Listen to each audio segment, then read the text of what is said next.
Hello, my Clive's Art family. This is Monica Bear. I never thought I was going to be doing one of these Clive videos for you, but I have had a number of requests about my crystal icebergs. This serendipitous painting, which started off just as a study, a lesson that I was doing from the work of a lady by the name of Alison Pryor.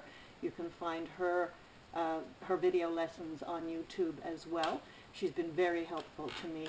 And the original canvas that she painted would have looked like this, and this is what I was working from. Now I know you really only want to know how I erased these icebergs, but in order to get there I kind of have to go through the other stuff. So this is a very cheap canvas board, and I'm just going to do a quick and dirty application and let you see what I went through in order to paint the thing in the first place, and then I'll show you how I got rid of the iceberg overburden, shall we say. Welcome to my studio. This is my corner of the attic, and the sound quality on this little camera is really poor, but I never thought I'd be setting something like this up, so here I am. And down here is my locking palette, which was a gift from my husband for Christmas, and on it I have various different paints, but what I'm using for this is a night sky blue. These are the folk art paints. It's a night sky blue and just a regular sort of fire engine red. It doesn't even have a name on it, it's so old. And then titanium white or wicker white, whichever one you wish, and a school bus yellow, a very powerful yellow as well. And I have taped off my canvas board at a little under halfway in order to give the sky and the horizon area, and then down here of course will be the ocean. I have my spray bottle, and in my spray bottle I have water with a little bit of the flow extender, the flow medium, flow aid, however you want to call that, and I pre-spray the canvas in order to allow it to move, and my brush, which in this case is a number 10 bristle, is also a little bit damp so that it doesn't soak up too much of the paint, and so it allows the paint to move. Now up in the corners, in order to give a little bit of darkness, I'm just going to start with a little bit of the night sky blue. You can see it's got a real purple cast to it. And then I'm going to start hitting that with the red underneath. And in order to blend, just touch a little bit of the white to it, and back and forth we go. Long strokes, add a little bit more of the red going down. Now I do have to decide where I'm going to put my moon, my light. So what I'm going to do is I'm going to put that, let's see, about here. And I'm just going to chalk that here so that I know where it is, and that way I'm not going to overburden that. And if it doesn't want to move for you, give it a little squirt, add a little bit more red. Lots of paint in this, by the way, people, just hammer it in there. A little bit of white. Blend, blend, blend, blend, blend, blend, blend, stroke, stroke, stroke. If you feel you're losing your blue edges, go back in. I know, weird stuff, right? Just hammer it in there.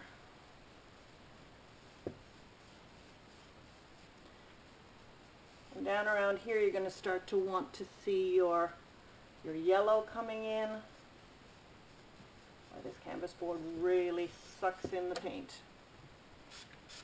And yellow coming in down here.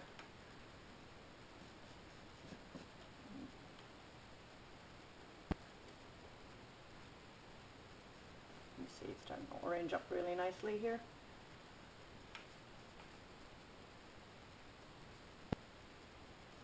Don't worry about running into that, because of course you're going to be just scrubbing your whites back and forth in the process as well. Lots of yellow here.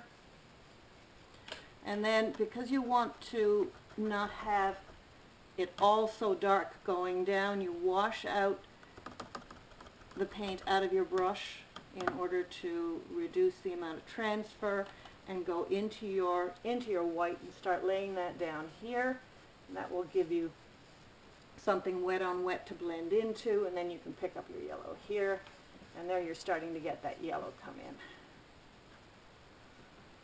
And blend, blend, blend, blend, blend, blend, blend, blend, blend, blend, blend, blend, blend, blend.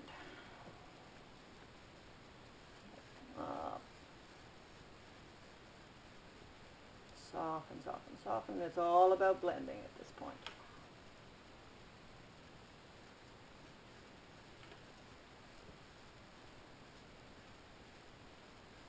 Long strokes right across the canvas. If you feel you're transferring too much red down, clean it off. Whatever color you want more of, pull it back in, pull it back in, pull it back in. And if you check out this lady's videos, Mrs. Pryor, Allison Pryor, you'll find that she does this and has taught me how to do this. Okay, so since we're doing it quick and dirty, I'm going to kind of leave it at that. Now I'm not going to use the big brush, but I am going to go across to a smaller number 2. Okay, this is, again, really a little number 3 bristle brush. And you'll find she, in particular, uses a lot of bristle. And my old eyes now need a little bit of vision to scrub into here so I can see what I'm doing. And literally, you're just scrubbing this into the other paints.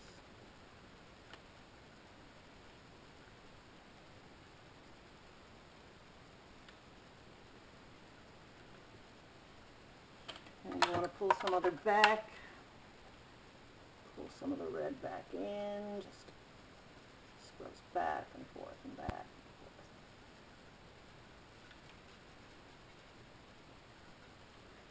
A little bit of yellow in here. Come on. That's the one thing I didn't add very much of. Just gives you that streaky look to it. The red's in here as well. And clean it off a little bit. Pull your white back out again.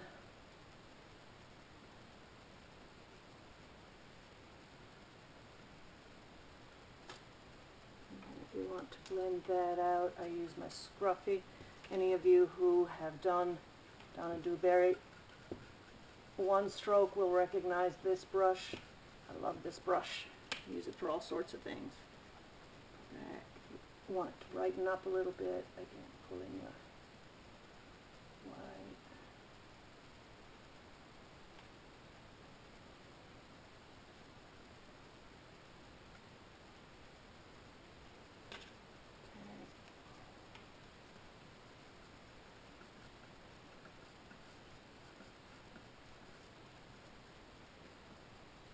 And that is pretty much it. Put a little bit more red in here if you like, just to get your pinks.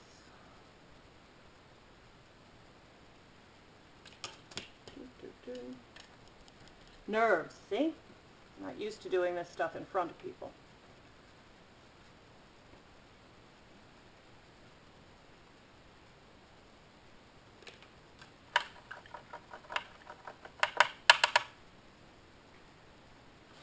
Okay, I keep forgetting I have to talk loud because the sound on this is not very good. Alright, I am now louder. So this is a number 8 Simply Simmons, and it's a filbert, a cat's tongue, whatever you want to call it. I'm going to paint my headland over here, and there's no drawing this out. This is very organic. Feel the headland.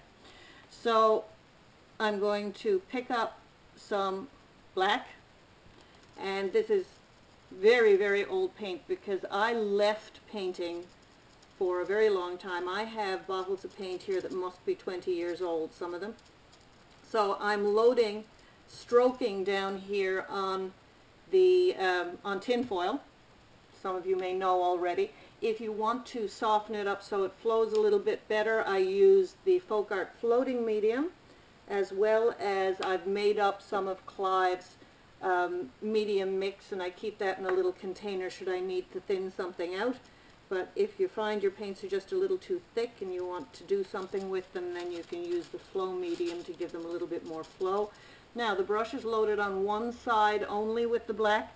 On the other side I'm picking up some brown. Okay, hopefully you can see that. And I'm literally just going to drag in my cliff. So it's really that simple. I'm just going to come in here and give it some differences in height, and then I'm going to come down here. And it's that easy.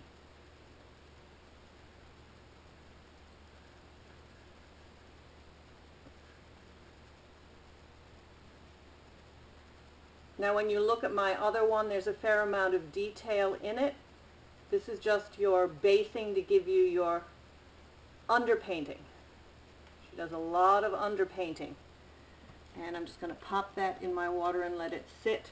And then if I want to do detail, I'll go to a smaller cat's tongue, filbert, or,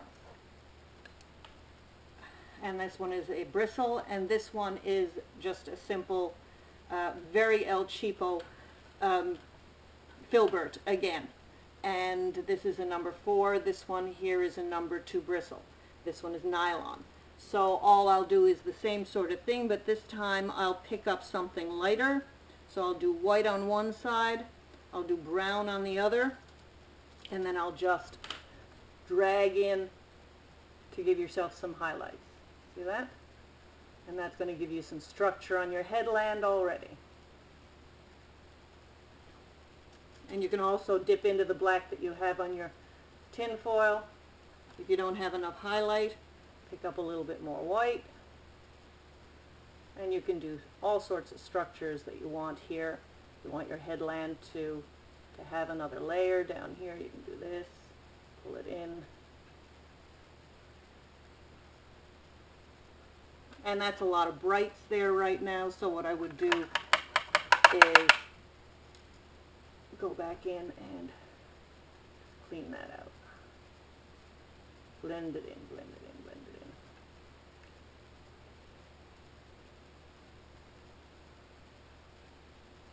And I went back on the other one and I blended in some greens, and afterwards I pulled some yellow across the top as well. And pick up a little bit more dark and underneath here.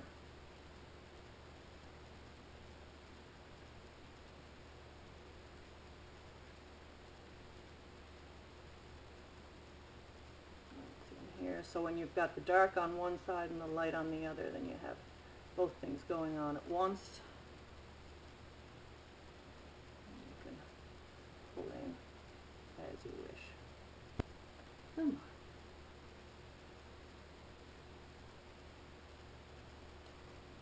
You can even put a little bit of yellow in here to reflect from the sky.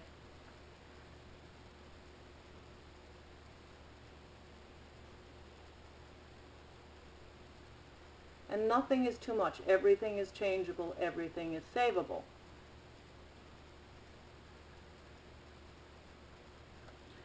And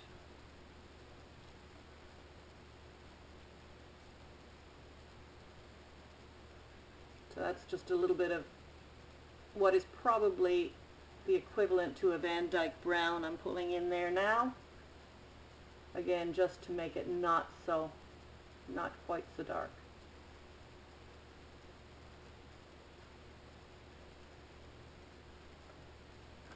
Okay, headland, done, complete. Or anything I'm going to do with it anyway for this particular activity. Okay, I'm just going to clean off my brushes. I'll be back.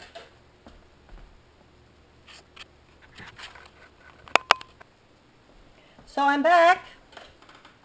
That gave me time to clean my brushes. I am a bit of a clean brush fanatic, and I covered my paint tray while I was at it. I'm going to add a little bit of, actually it's not school bus yellow, it's yellow light, because we will need some more yellow. Put that in there. Cover down here. Okay, now that's given this time to essentially dry. It's not very dry, but dry enough. It's been about 20 minutes. So I'm going to peel off my tape here, which gives me my location. Now my husband doesn't like when you can see this line where the tape is. So I have this very, very fine sanding pad, and I literally sand over the edge. Put it flat and just sand along the edge, and that just knocks off that edge. And there we go. Rag. Done. Now everything we did up here we're going to do down here, just in reverse. So you're going to work your way up, attacked by the tape, and here is my number 10 flat. Spray my canvas because this canvas board just sucks up the paint. A little bit of night sky blue because you have to reflect what's up here. You don't have to, but I want to. So this is going in down here. And then I'm going to start with my red on top of that. Just the same thing I did up above, but in reverse. Add white to allow it to blend together and become less transparent.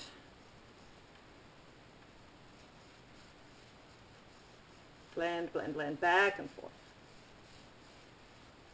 A little bit more blue if you feel it's disappearing on you.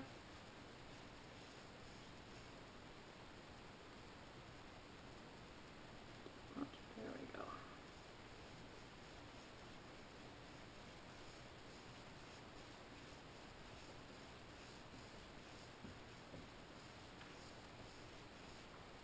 Red.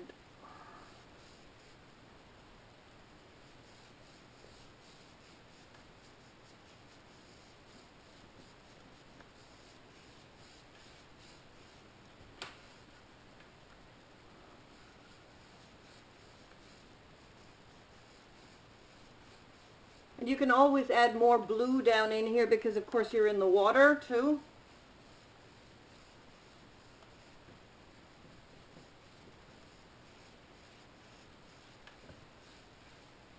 And then into your yellow, that in. Because of the red you have in your brush, you're starting to get your oranges.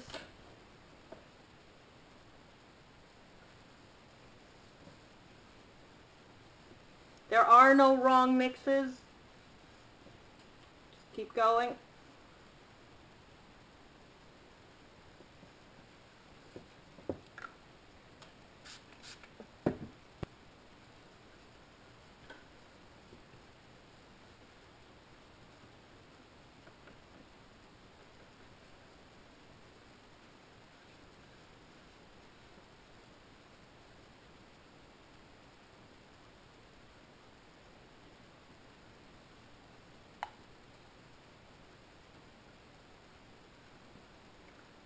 You're in the ocean, it doesn't have to be straight.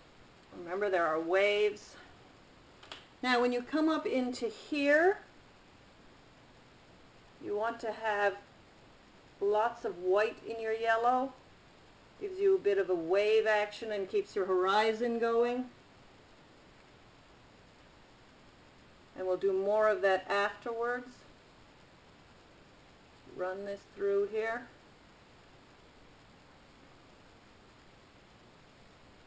I keep telling you, there's no wrong combination of colors here. There you go.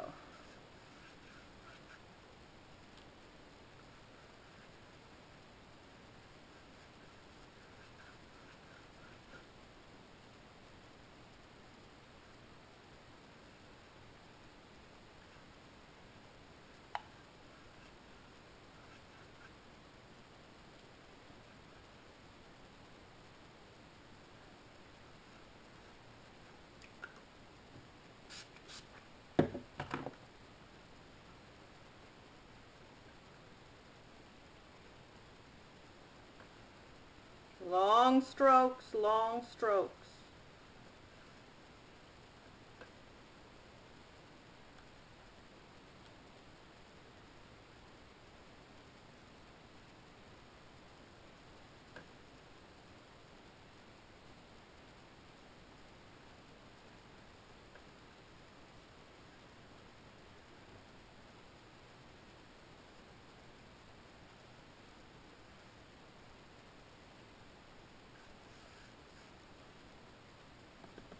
If you feel you're contaminating or muddying up your colors too much, clean out your brush a little bit, add a little bit more of what you want.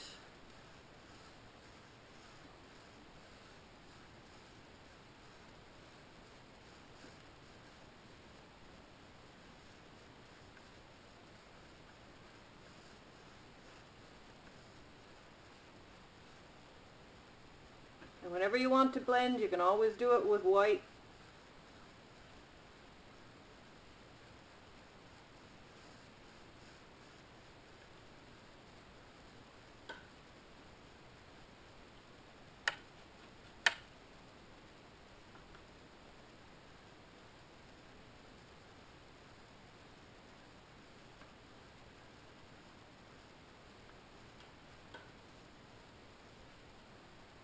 And you stop when you're happy. So I'm going to stop right here and let that dry, and then the iceberg is going to be the next step.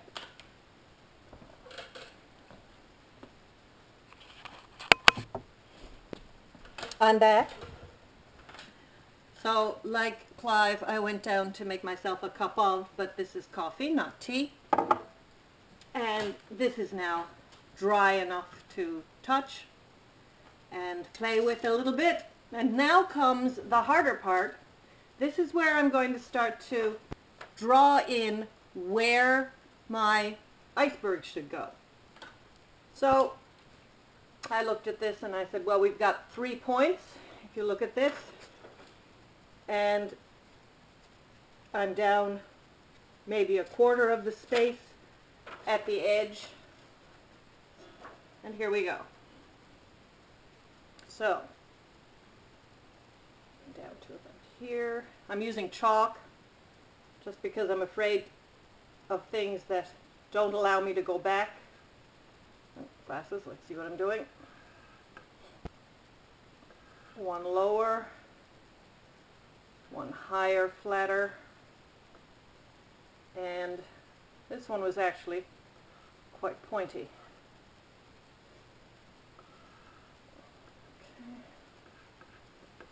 Around like this, and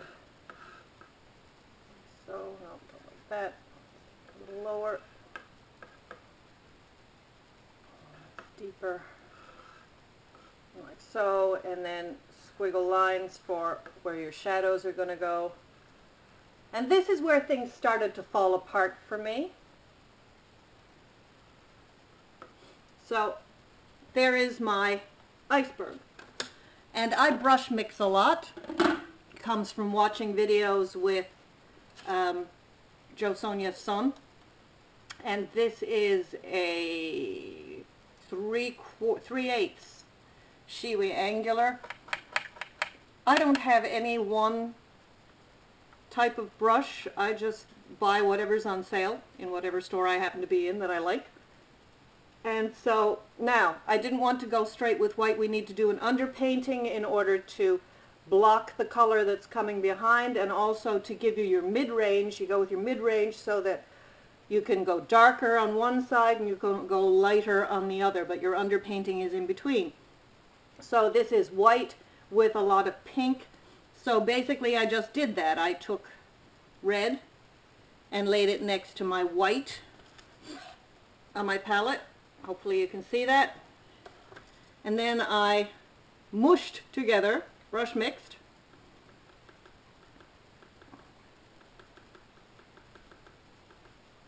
until I had a nice rose, like so.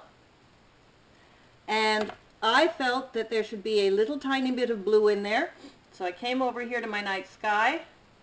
I pulled out a little bit of night sky, And on a corner over here, I mixed in some of that blue. So here we go.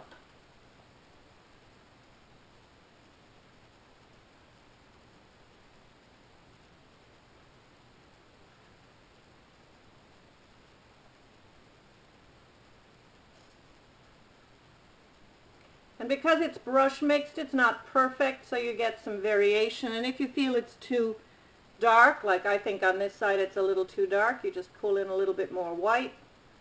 Not an exact science, really not.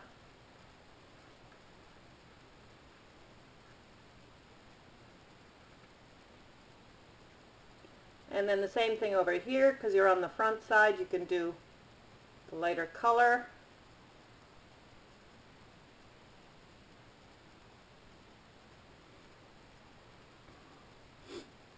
And this is not how, in retrospect, I will do icebergs in the future. I have since researched a little bit more about what icebergs look like. But you wanted to know what I did, and this is what I did. And this is why I ended up in a situation where I didn't like my icebergs and decided I would take them out.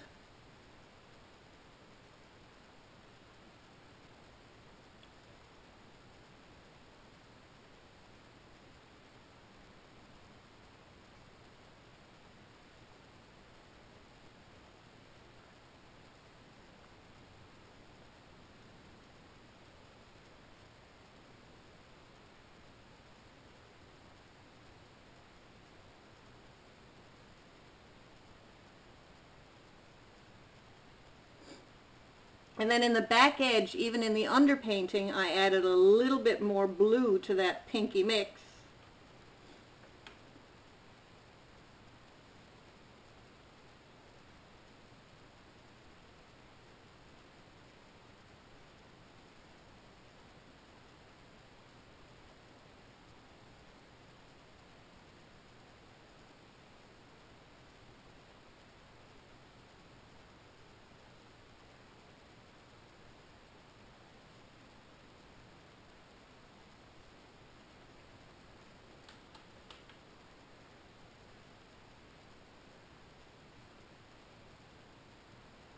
I'm just pulling some extra paint out of my brush because there's too much of it up in the back.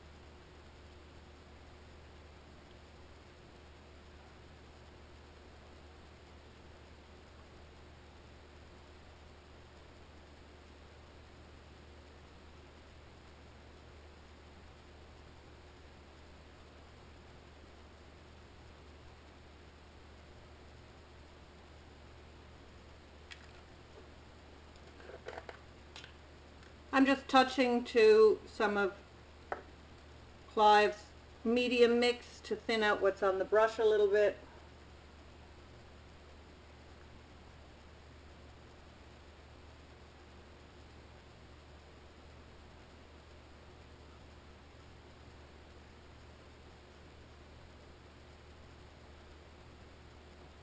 And there's the underpainting.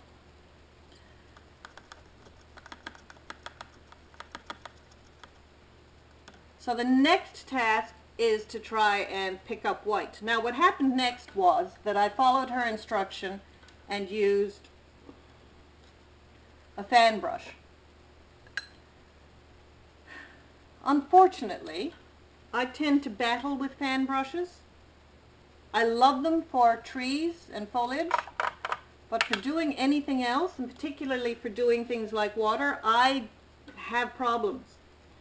So I picked up some of the white put it on my tin foil where I blend and mix and do that stuff, and added some medium mix to thin it out a little bit, and started to, as she said, pull down your white along your iceberg.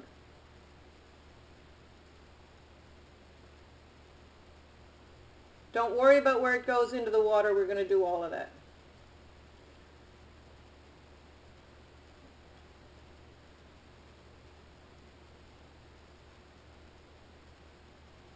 Can you tell I was a teacher?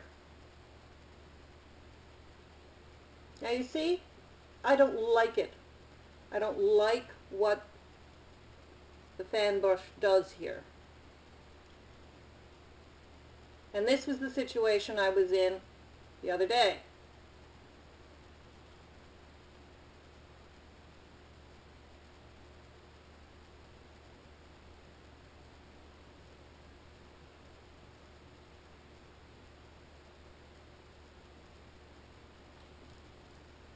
It's streaky, it does nothing for me. And then to add a little bit of the pink to that, and then pull it down the back so that you have a darker shade going down the back.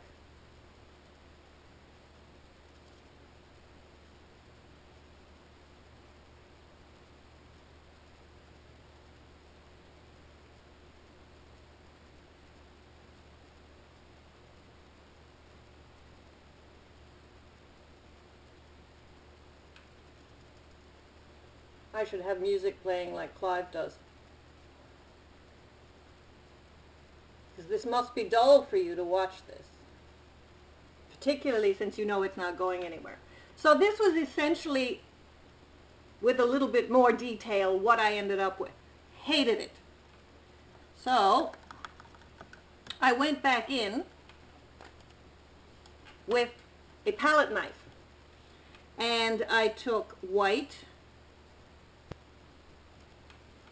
from my palette with a little bit of the pink, cut through the side so I had a little bit on the side, and I started doing this.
Okay, this was the end result of that. A little bit of added white up here.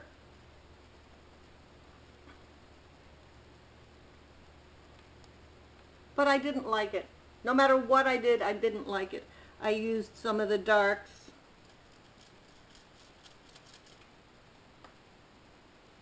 In here.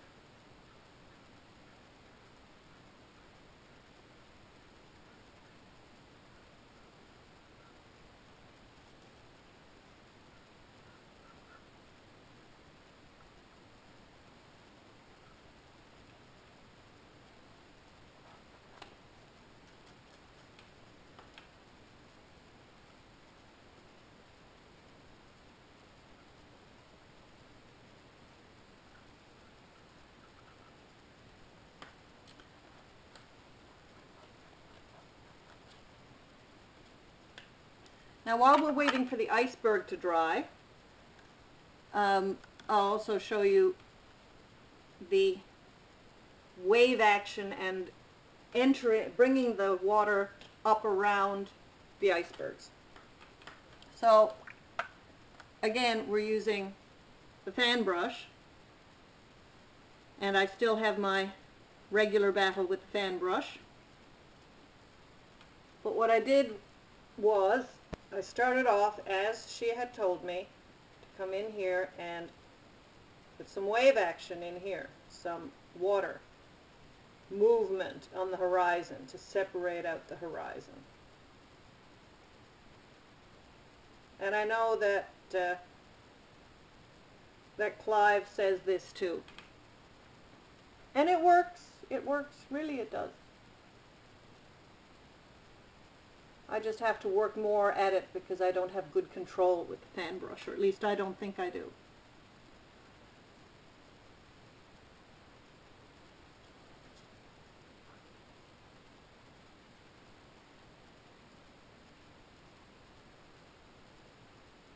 And you can pop up a little bit of spray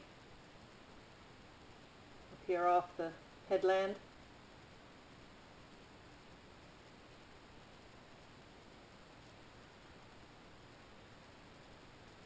And just a little bit of water along the way. Now I'm not doing nearly the detail here that I did with the other painting. One, because it's really just a practice canvas, and two, because it's just fast so that we can show you how I got rid of the bergs. So then came not wanting to make too much of a sea in here, but wanting to put the bergs into the water.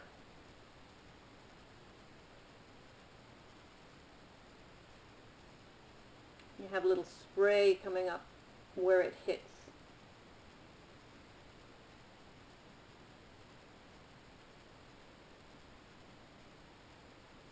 A bit of wave going on.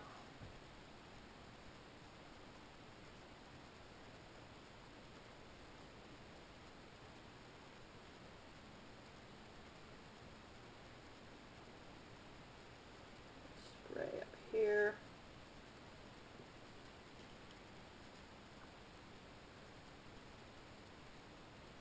You don't want too violent an ocean, or otherwise this smoothness gets lost.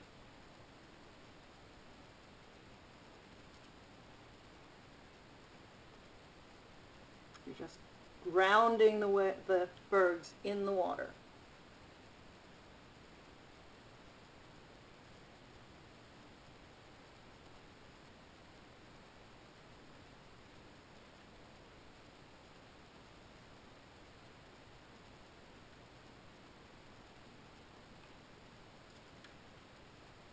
I'm really using very little paint in this process. It's very thin, very light.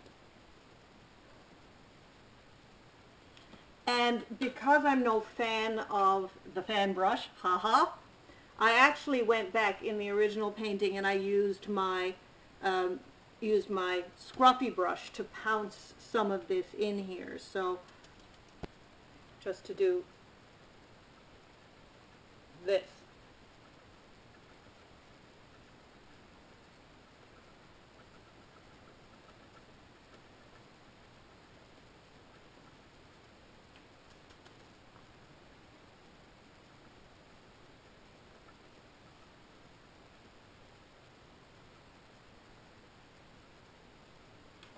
And I pounced a little bit of water going up here. Made this a little less even. Okay, and a little bit more water line going along here, sort of thing.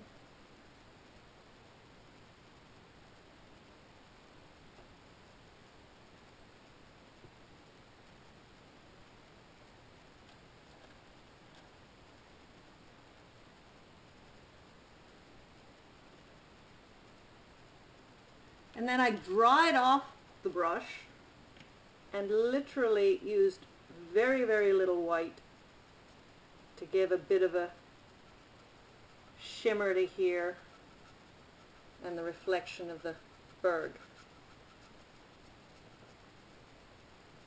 And you can do this kind of shimmer with another brush as well, but as you can see, it just whitens up and causes a bit of wave action shimmer across the top. Okay, that's pretty much it. Now, I did, because I'm a bit of a fanatic for it, take my angle brush and I kept trying to make the bergs better. And the more I made the bergs better, the worse they got. So I used my angle brush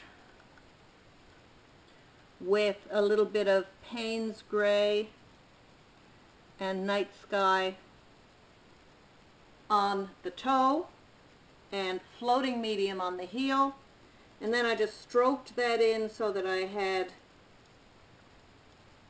a gradation across the brush, and then I was using this to give me some detail, to give some shadows in the crevices, darken down these locations and give me some three-dimensional activity going on here.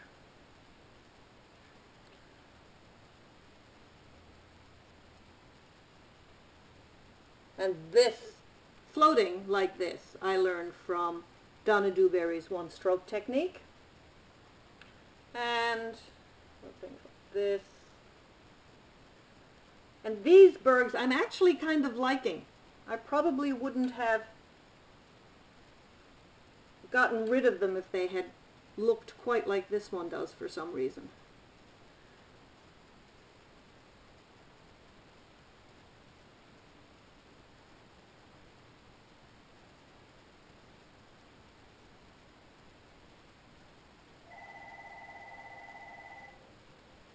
Hang on a second, people. Phone's ringing.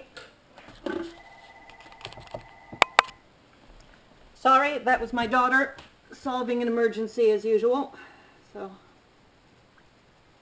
I'm back. So these are actually not bad, but I did some things like when icebergs roll, they roll part way, and then you get melting going across that layer where they've rolled. So I did some things like try and put in that kind of a layer by, again, shading, and that didn't do much for me. I would do another one here.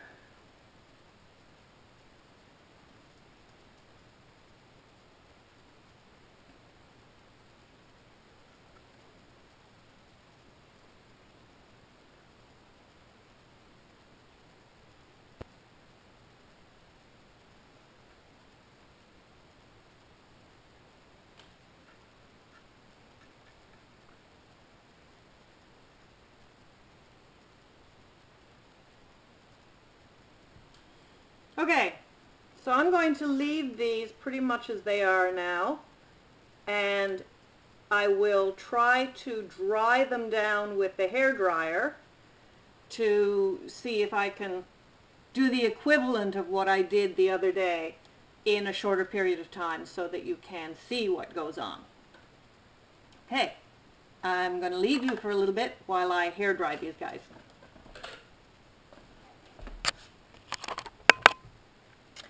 Okay, so here are the two tools that are required for removal. Let's hope this works. I've hair dried it. One scotchbrite pad, one wet rag. And literally what I did was to go in here, dampen this up a little bit, and then I folded my scotchbrite pad because I needed more control and more location. And I went in and I started to scrub.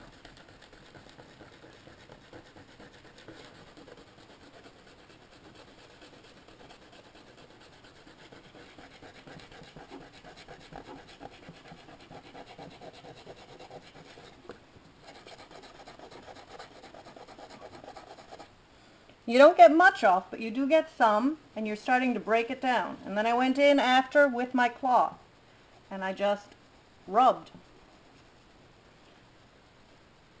Now, as I said, this was 24 hours, approximately, after I had painted the icebergs.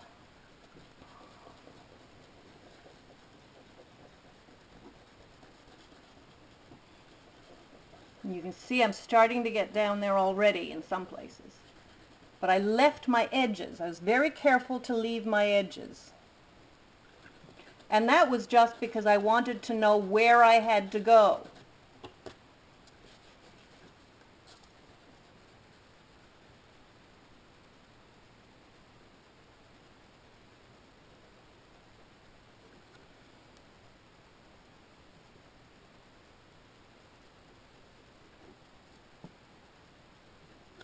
Whoops. Now, because this is a cheap cardboard as opposed to a proper canvas board, you can see I've gone right through there, which I didn't do with the other one because it was canvas. So it just warns me to be a little bit more careful.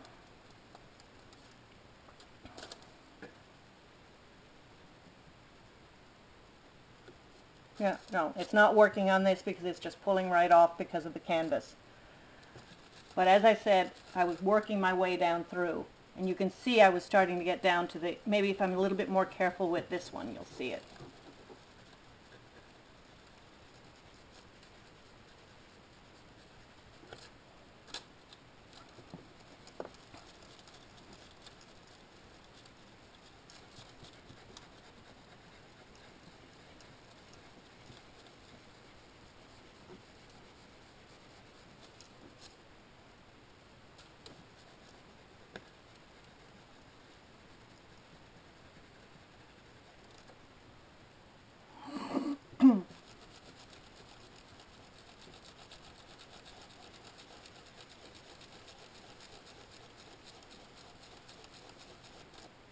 Literally just a damp rag.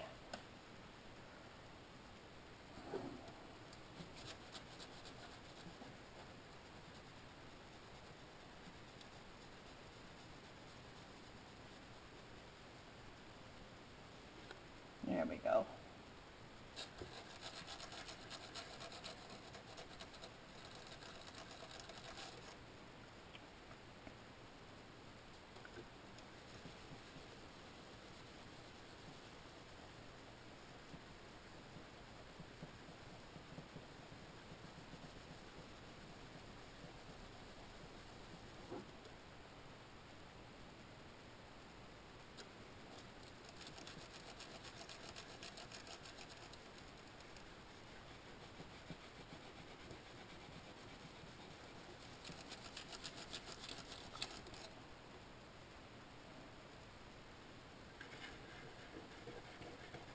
And as I said, with a less cheap canvas board, you can do more of this with the scotchbrite pad.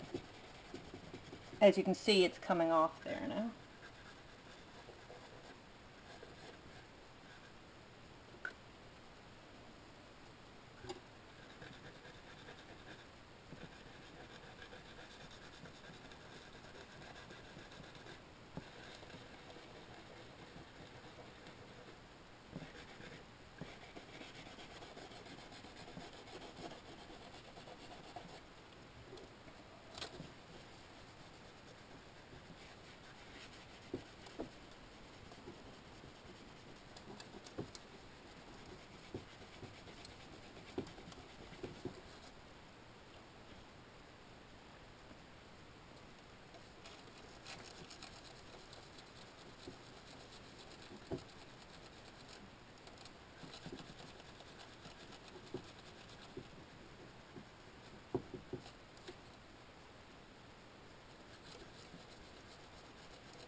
No, it's just the canvas port is far too delicate, but you can see how I did it anyway.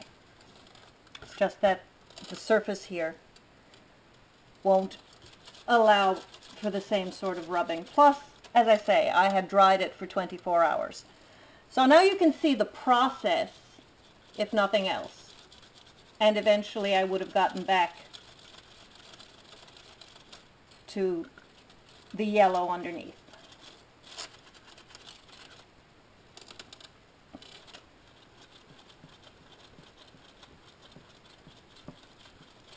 Like they say, haste makes waste.